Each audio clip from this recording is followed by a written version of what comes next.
was the American Revolutionary War.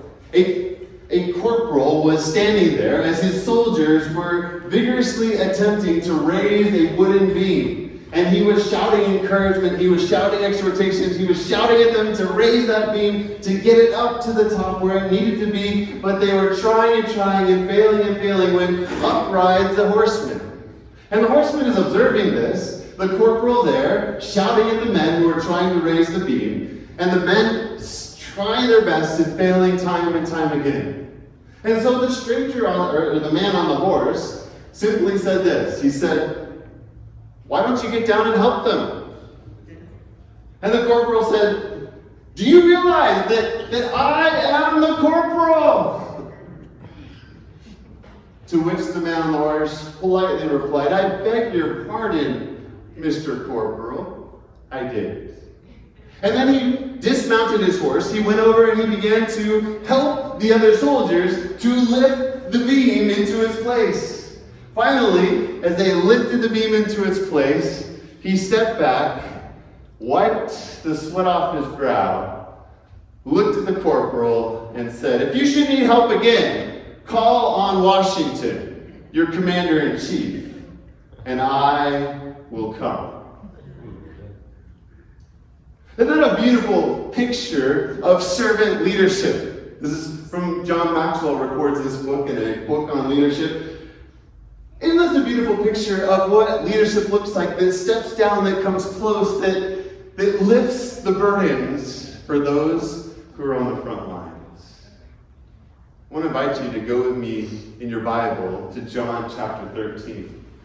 In John chapter 13, we find a picture of a man far greater than the commander-in-chief named George Washington, who, you think about it, he could just speak a word and soldiers would do whatever he asked them to do. He could get an entire army moving here or there. Today we look back on him as one of the founding fathers of our nation, and we have this great respect for him. And this week we celebrate the 4th of July, and we're thankful for the liberty that we have here. But there is a far greater leader.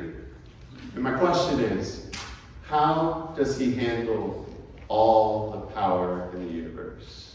Go with me to John chapter 13, where we pick up the story at the last Passover feast that Jesus celebrates with his disciples. He's in the upper room. He's hours away from going to the cross. And this is how John chapter 13 records the story. It says, "When Jesus knew that his hour had come, that he should depart from this world to the Father." What is Jesus about to do?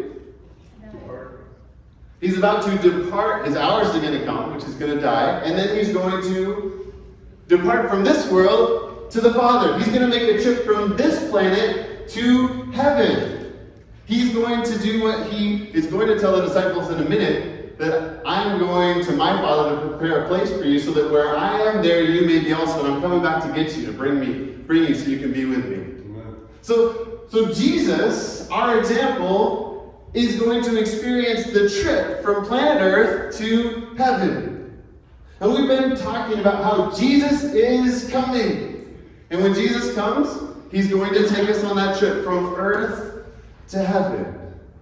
Now notice, Jesus knows as a human being, fully God, fully human, in human flesh, that he's about to experience that trip.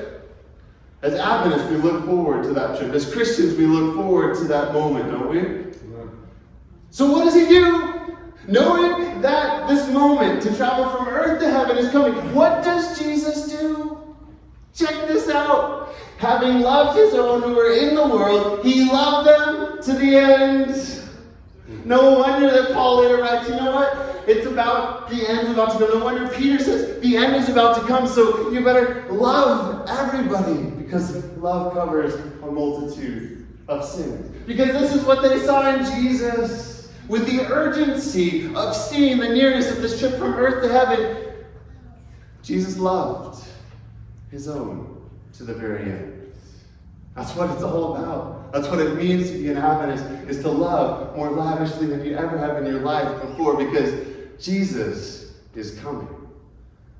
Verse 2 continues, "And supper being ended, The devil having already put it into the heart of Judas Iscariot, Simon's son, to betray him. All right, so what does Jesus know about one of the individuals around the table? He's about to betray him.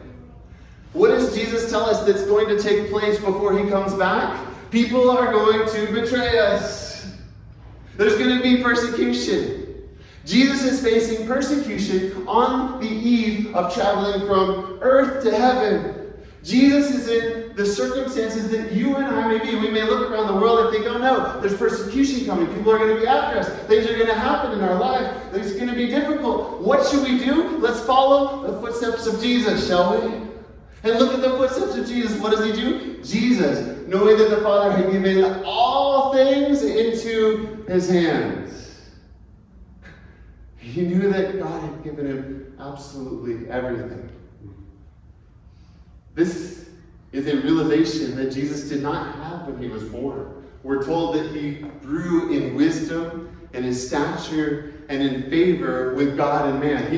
He wasn't just born and laying there in the cradle thinking, you know what, I rule the universe, I'm the creator. He had laid aside divinity in a way that's hard for us to understand as he partook of human flesh, and I should say, some of the privileges of divinity. He's fully God, fully man.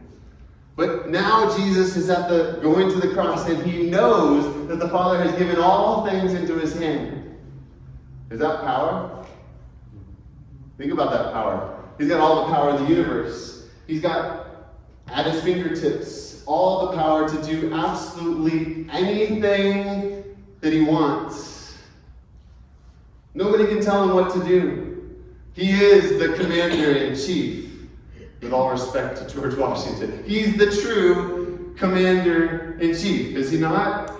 Right? That's why we come to worship him. That's why we sing about it. Knowing that the Father had given all things into his hands, and that he was coming from God and was going to God, knowing that he was about to make that trip from earth to heaven, what does Jesus do? He rose from the supper, laid aside his garments, took a towel, and girded himself. I've got all the power. I'm about to make this trip from earth to heaven. What should I do? What should I do? Here's the difficult thing for us to understand in our culture. We don't gird ourselves to do anything, right? But they had this outer garment that in order to be able to do manual labor, you had to gird yourself. So you had to take your robe and you had to tuck it into your belt so that you didn't trip over your robe. He's about to do something of manual labor, something that is to humble himself. It says he laid aside his garments, took a towel, and girded himself. And why? Because he was smelling something in the room.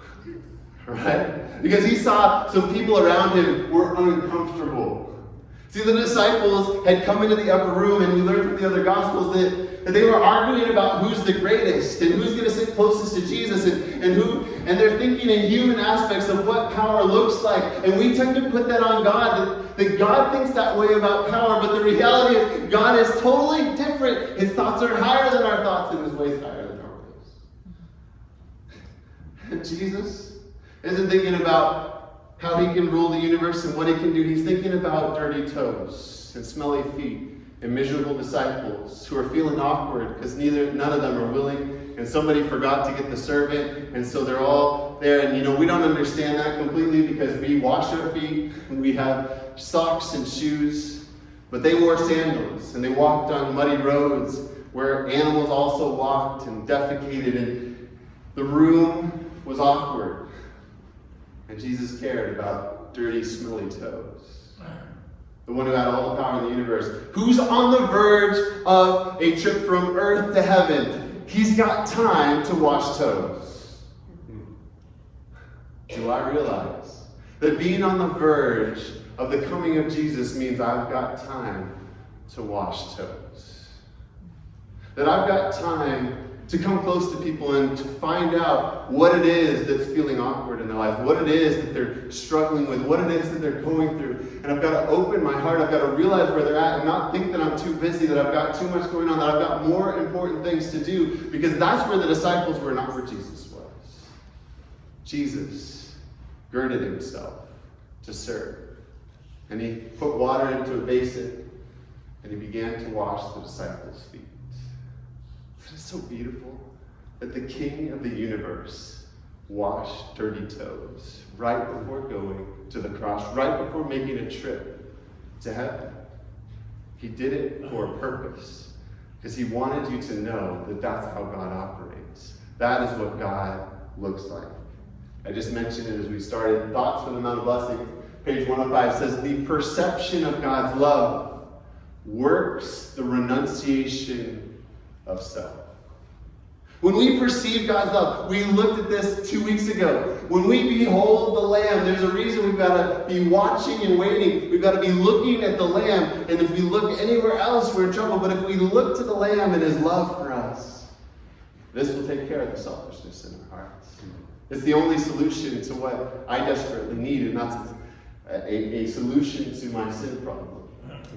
You know, throughout the Bible, though, it reveals something about God. God isn't just the one who knelt in that upper room and washed the toes of his disciples. That wasn't just a one-time thing to give them an example of what they should do. This is how God has operated throughout Old Testament history we find. Isaiah 63 verse 9, it says, in his love and in his pity, he redeemed them. He had love and pity, compassion for them. And he bore them and carried them all the days of old. Because all the days of old, I was carrying them through. Then it says, I skipped the first slide. In all of their afflictions, it says, he was afflicted. I know the pain you're going through, God says. I experience it every day. He's the God who served throughout history. If you go to Psalm chapter 145, the psalmist says it this way, the eyes of all look expectantly to you, and you give them their food in due season. It was perfect that we have a giraffe here and an elephant here, because there's a reality that there are so many animals on the planet, and the psalmist says, you realize that those thousands and thousands of elephants on the African continent, the Asian continent, that every day as they go around scavenging for food and trying to get their food, foraging for food, I'm the one who's giving them their food in due season. Yeah. Even the giraffes who are so tall and have all these capabilities of reaching into the trees, I'm the one who's giving them their food in due season. And it goes on to say, you open your hand and satisfy the desire of every living thing. Because I'm there hand feeding the animals on this planet. Isn't that a tender picture of the loving watch care of God?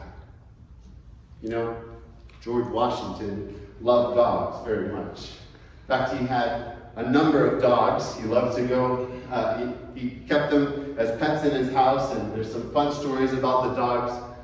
But he also took his dogs into battle. One particular dog he took into battle in Germantown, and he had his dog in battle with him, and this is actually common, that soldiers in the American Revolution would take their dogs into battle. But not just those on the American side, but those on the British side would also take their dogs into battle. Well, the battle at Germantown did not go well for the American Revolutionary Army. They got caught in some fog, and they began to fire on each other. And the British are like, what's going on over there? Those just must be some random rebels. And they're actually shooting at each other, and the British are able to escape. But in the midst of all of that confusion, they began to retreat themselves, the Americans. And as they got back to camp, this dog wanders into George Washington's tent.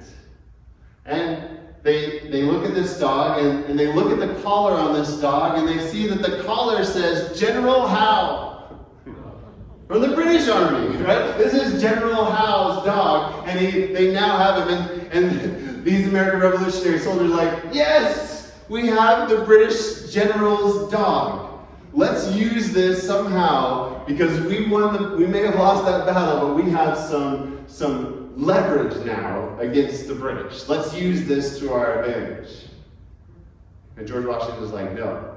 And he begins to comb the dog, he's brushing it with his own hands. He begins to feed it by hand, and he says, we're going to figure out how to get this dog back to its master. We're going to take this dog back to General Howe. You think about that in the midst of this war, in the midst of this battle, all the things that he could be thinking about. he's worried about this dog. It gives us a picture of what God is like, a little dim glimmer of how God is so involved in all of creation. Well, he decided that they were going to write a note to General Howe. This is the note that is written. This is the actual note that we have on file. It was written. I can't read it because of the handwriting.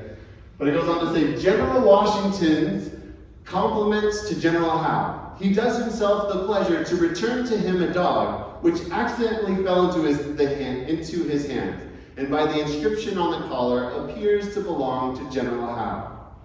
In order to get this dog to General Howe, they declared a ceasefire, they held up flags, they stopped the American Revolutionary War to deliver the enemy's dog back into his hands. Mercy, exactly, right? Grace, unbounded. It's the love of God revealed somehow dimly in the life of George Washington. As he cared about that dog, and he cared about that general who didn't have his dog. And you know, when news got back to, I actually learned this story from my girls, they have a book about this. When news got back to England about what General Washington had done, it spread through the press in England, and everybody were like, you know what, we're still fighting against that guy, but we really like him. God is so gracious and merciful because he wants even his enemies to realize in the end, along with every knee will bow, every tongue will confess that Jesus Christ is Lord. They're going to see the goodness, the mercy, the grace, the love of God, even his enemies. How God uses his power. Well, Jesus had unpacked this for his disciples a little bit earlier on. In Luke chapter 12, this passage, it's a fascinating passage. And I'm just going to summarize here how it describes how God uses his power. It says that he cares for sparrows. Right? So those little brown birds that flutter around that the bird watchers don't even want to mark on their list. He's watching out for each and every sparrow. Then Jesus goes on to tell us that he cares for every hair on your head. It's a beautiful picture that God cares about the smallest details in our life. And maybe today he would have said that he cares about every biochemical reaction, things that are going on inside your body. He cares about the number of platelets. He cares about every cell in your body and what's happening inside your body. He's a God who cares, who serves. He goes on to say, you know what? The ravens, they don't plant and harvest. God feeds the ravens. It's a picture of the tender, serving nature of our God. He cares for the ravens. He feeds the ravens. Then in verses 27 and 28, it says that he clothes the lilies and the grass. And it says that grass. You know, we have some grass here. You know what? None of our neighbors cared that we took this grass whatsoever. It's gonna, I mean, you're trying to get rid of this stuff off your property probably right now, right? You're like, can I get rid of this grass? There's too much of it, right? You bring it here, Leah says. Bring it for Vacation Bible School. We hope to have more of here. Right? God takes care of the grass. But not only that, he clothes these beautiful valleys with flowers. He clothes the lilies. More splendor, more glory, more beauty than even Solomon in all of his robes. And then he goes on to say, look, he also clothes you. He wants to bend down and serve you by even providing clothes for you, by providing food for you, by providing absolutely everything that you need. Jesus wants us to know that the nature of God is to serve and to give and to care for us. Then it goes on to say, he feeds you, he quenches your thirst, he calms your anxieties. So Jesus gives us this picture that God is like a servant. He's girding himself to serve all of creation. He's there for you. He's there for the hairs on your head, for the clothes on your back, for the food. How much more for the bigger things of your life? And here's the thing that's crucial. This leads into his exposition about the coming of the Messiah, the second coming. And I have to stop being so focused on this world and taking care of my needs and myself and realize something. I can trust it all to my Father in heaven. Because he loves me. He cares for me. And then he challenges us this. Notice, he first gives us all these pictures of the way that God is serving us. Remember, we love because he first loved us. Would you say that God's serving of creation is due to his love for creation? Does that make sense? Would you say that the fact that he serves creation is due to his love for creation? Right? So then, here's the thing. In order for us to experience what God goes on to say, verse 35 says, let your waist be girded and your lamps burning. What does God want us to do? I know you're there, right? Let your waist be girded. What's that language for? You saw what Jesus did in the upper room? He girded his waist in order to serve, to wash dirty toes, to get the awkwardness out of the room, to help what was going on in the minds of his disciples. Let your waist be girded. Look around you. Show sympathy. Mingle with people as one that desires their good. Meet their needs. Win their confidence.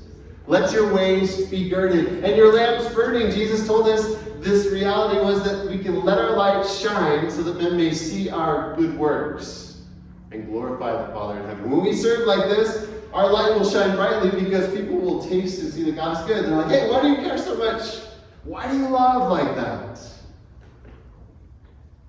Jesus said, let your waist be girded and your lamps burning. The Desire of Ages, page 641, described it like this. It says, when his parting words, which are also from that final before the cross speech that he made, love one another as I have loved you. Bending down, washing your feet. When we love the world as he has loved it, then for us, his mission is accomplished. We are, what? Fitted for heaven. So, in order to be fitted for heaven, what do I need to do? I need to love the world the way that Jesus loved it. We are fitted for heaven, for we have heaven in our hearts. Hallelujah! There's hope. If I keep my eyes on the Lamb and see his love for me, I'm going to love like he first loved me. I'm going to serve like he first served me. And this is a beautiful reality. But it goes on and it gets better. Are you ready for it? It says, and you yourselves be like men who wait for the Master. We're looking for Jesus. We're waiting for Jesus. We're expectant. We can't wait to be with Jesus when he will return from the wedding. There's a lot there. But that when he comes and knocks, they may open to him immediately.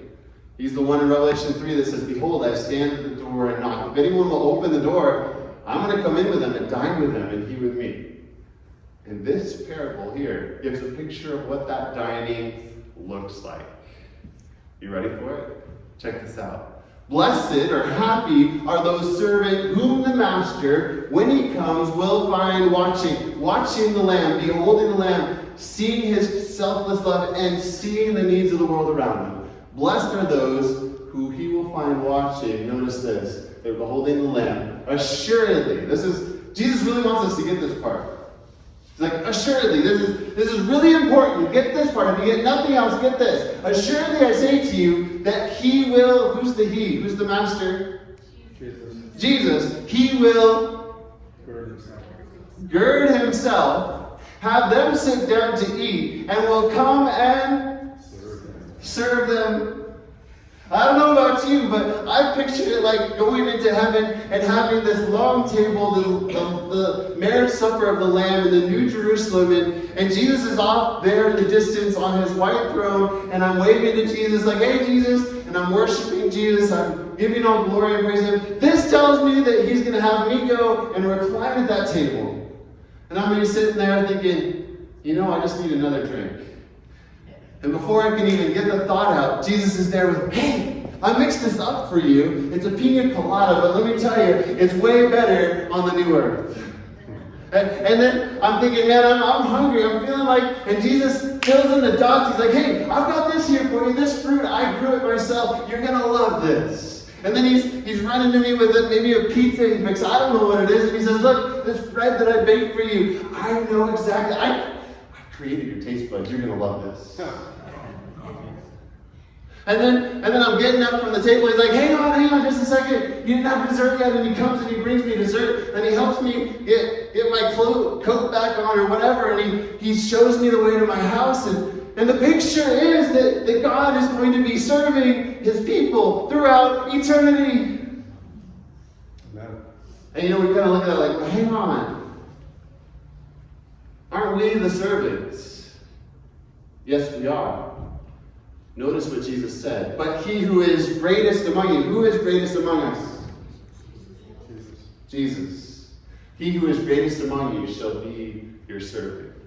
We're going to have the opportunity to serve angels. They've been serving us. We're going to be in a higher place than angels, actually, the Bible reveals, because we'll get to serve them. We'll get to minister to them. But God will always be in the highest place in the universe because he will always do more serving than you. You cannot outserve God. He's going to always be the servant king, who you can worship forever and ever because of his beauty. When he comes back in the clouds, friends, he is coming back to serve you. That's what he told you. He's coming back as a God of infinite love. This is exciting. It's something to look forward to. Then Jesus says, and if he should come in the second watch or come in the third watch and find them. So he says, you know what? Maybe he'll come in this part of the night. Maybe he'll come in that part of the night. The important thing is that you're watching. And that you're girded for service, that you're serving others. And find them so blessed are those servants. Then he goes on to say, therefore you also be ready. For the Son of Man is coming at an hour you do not expect. Whoa, wait. But I saw on a YouTube video. And it's 2025, right? I expect it. I know when it's coming. He says, no, be ready now. Be ready today. Watch and wait every day. Don't put it off. And don't set a date about it. Don't expect it's a certain time frame. You need an urgency every day of your life because you're called to gird yourself to serve and to love. Because Jesus has told all of us, this is written to those that he's wanting to be watching and waiting. Those who were expecting of Jesus, he says, you will find that I come at a time you do not expect. So we've got to give up on trying to map it out and figure out exactly when Jesus is coming, because Jesus is really clear. He's coming when you don't expect it. Surely I say to you, Jesus says, that he will gird himself and have them sit down to eat and will come and serve them. The beautiful thing about God is that he wants to serve you. And one of those beautiful ways that's described in the book of Revelation is that Jesus is going to come close to you. In Revelation 21, verse 4 says, God will wipe away every tear. You're probably not going to have dirty clothes because you're going to be changed in a moment in the twinkling of an eye.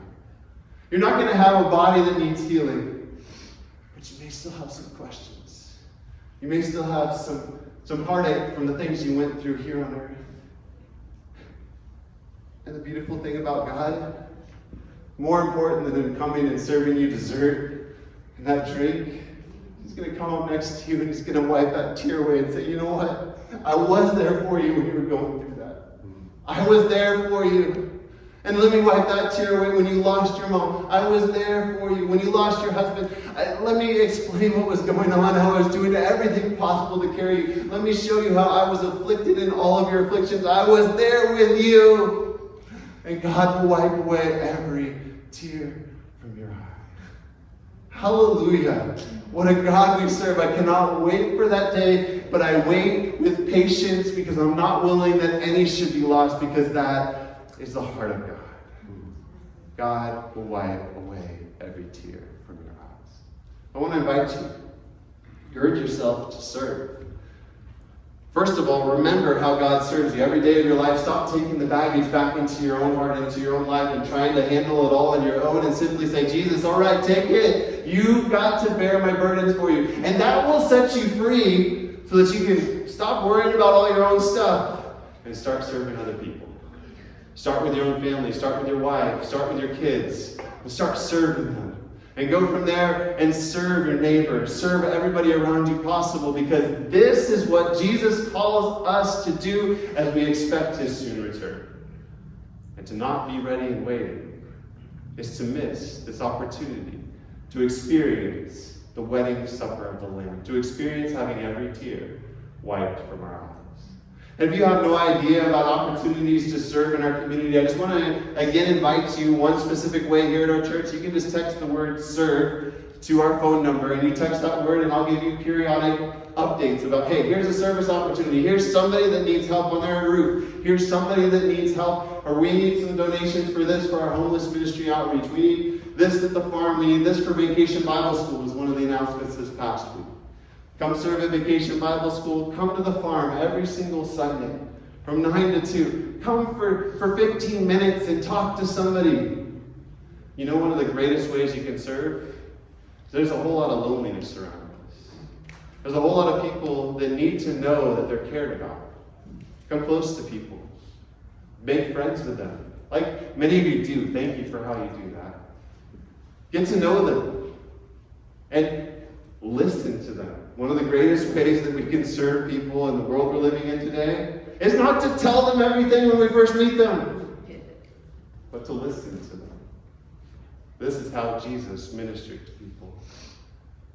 He mingled among men as one who desired their good. He showed them sympathy, and then he met their needs.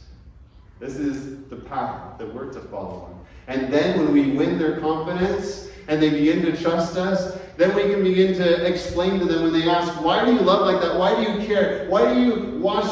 Why are you worried about my dusty toes? My smelly feet bother you too? Say, you know what? I care about you because my God cares about me. And then we can invite them to follow Jesus. It's a plan that cannot and will not fail because it's the footsteps of Jesus.